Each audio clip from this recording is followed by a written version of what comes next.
Unit 7, Preserving the Line, the Flood as an Act of Grace.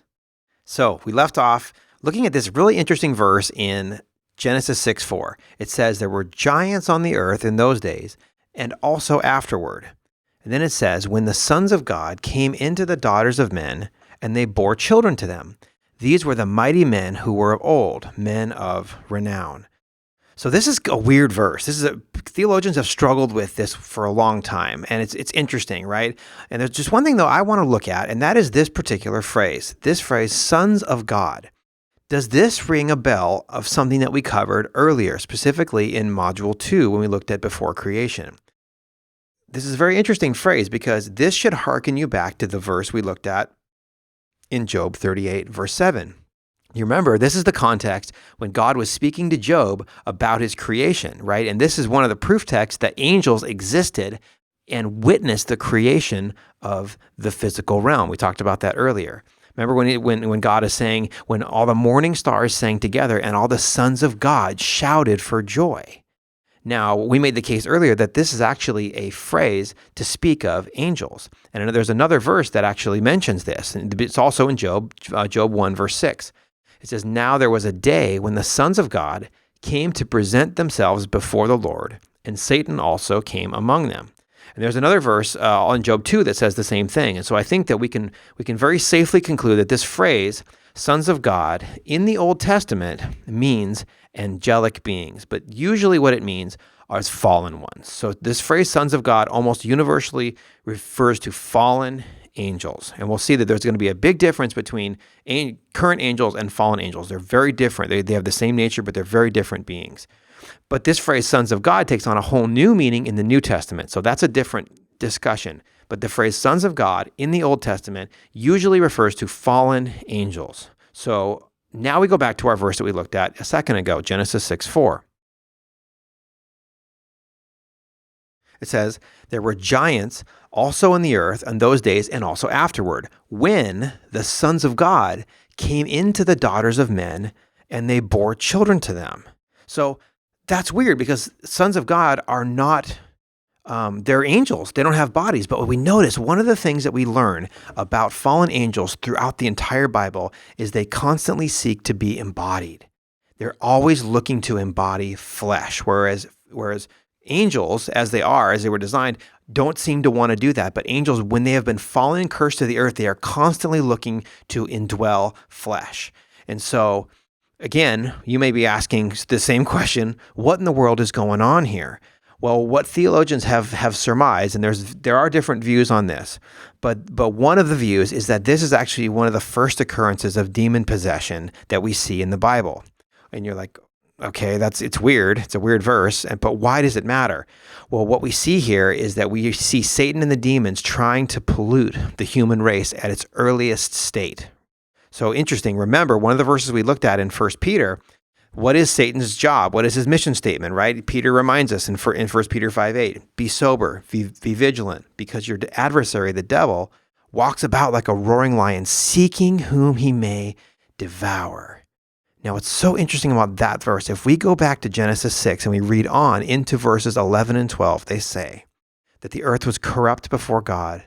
The earth was filled with violence. So God looked upon the earth, and indeed it was corrupt, for all flesh had corrupted their way on the earth.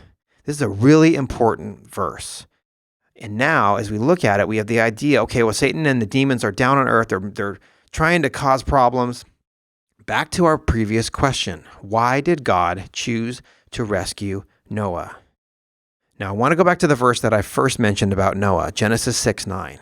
It says, this is the genealogy of Noah. Noah was a just man, perfect in his generations. Now, I want to look at that phrase alone, because this is really, really crucial to our understanding going forward. This word perfect is the Hebrew word tanim. And what it means, what it usually refers to, if you do a Bible search for this Hebrew word, tanim, that's found in the English word perfect, it always talks about physical defects, right? So the opposite, right, is of tanim is to be blemished in some way. But this idea that Noah was perfect, and the word is very important, is that Noah was without blemish. He was without physical defect. So what does that mean? Well, many people seem to think that one of the reasons that this matters so much is that Noah's family was not part of the corrupted family lines of his day, right? In that verse, it says that sons of God somehow married up and people were starting to be, there was these weird people that resulted. It talks about these mighty men, right? It seems like the human race was being messed with. But Noah's family line was not. It was not part of the corruption of his day. And why? What is one of the most important phrases that we learn about Noah? It's very simply said, Noah walked with God.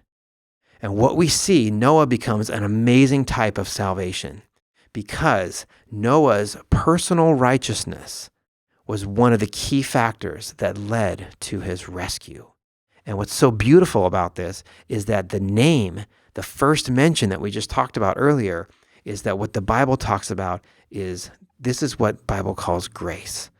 Grace is unmerited favor. It doesn't say Noah was sinless. That's not what we're saying.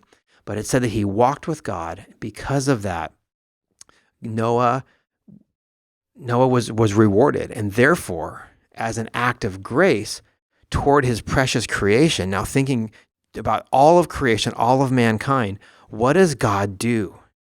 God preserves the most righteous person, not a sinless person by any stretch. We'll see this even later, right? Noah's not perfect, but he preserves the most righteous person alive and, very important, his untainted line, which is his sons and their wives.